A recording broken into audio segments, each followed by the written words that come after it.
冬天就要到了，我把加湿器搬了出来，准备马上就要开始使用。这个加湿器呢是准备放在孩子房间用的，可以看到这是一个 Cream 牌子的很可爱的河马造型的加湿器，这个大概是3年前买的，我们准备试一下。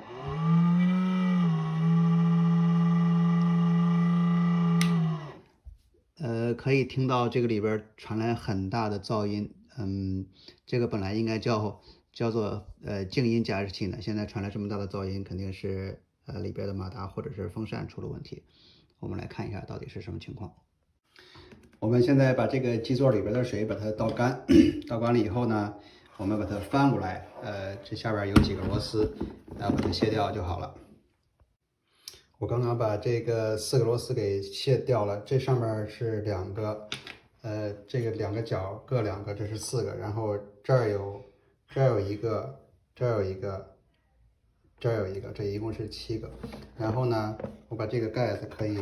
一定要很小心的把它拿开，因为这里边有线，有这个电线连着。我现在把这个底下的盖儿给打开了，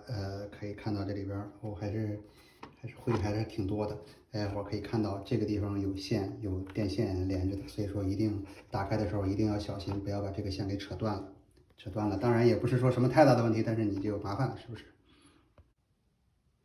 这个打开底盖以后呢，这个中间的这个风扇我们可以看到了，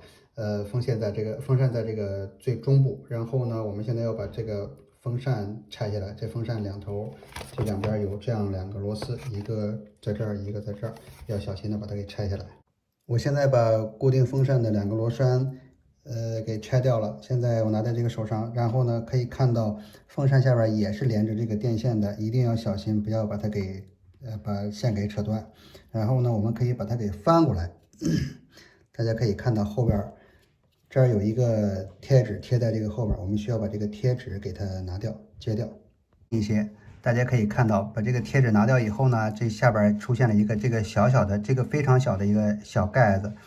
它密封的挺严的，我需要用一个很小很小的东西把它给撬开，我拿了一根针，这个东西呢，它没有螺丝，它就是用针就可以轻轻把它给撬开了，这是个塑料的东西，我现在用针把它给撬开。好了，就是这个小片儿，我用针把它给轻轻一别就别开了。大家可以看到这里边露出来这个转动的这个部分，这里边看着是没有油了。正常情况下呢，应该用机油灌进去。我家现在刚好没有机油，我就用炒菜的油来代替。放了大概2滴蔬菜油，这个角度可能看不清楚。我已经灌进了2滴的蔬菜油，然后现在把这个小密封片儿把它复原回去，然后用那个贴纸把它给贴上就好了。然后小心的把这个风扇还原样装回去，把这2个螺栓给它固定上去。刚才很小心的把风扇又给装回去了，我把后盖先给临时的盖上去，在我们把这个所有的螺丝都装上去之前，我们先测试一下这个东西做好了没有。我们先给它灌上水，这下边我们灌上水，还是可以检测一下的。我刚才给它加湿器灌上了水，插上了电，我们现在可以试一下。我们可以看到吹成器顺利的出来，而且这个噪音非常的小。这个应该是没有问题了。我现在关上，然后把所有的底盖上的螺栓都给装上去，这样这个事情就算完成了。谢谢收看。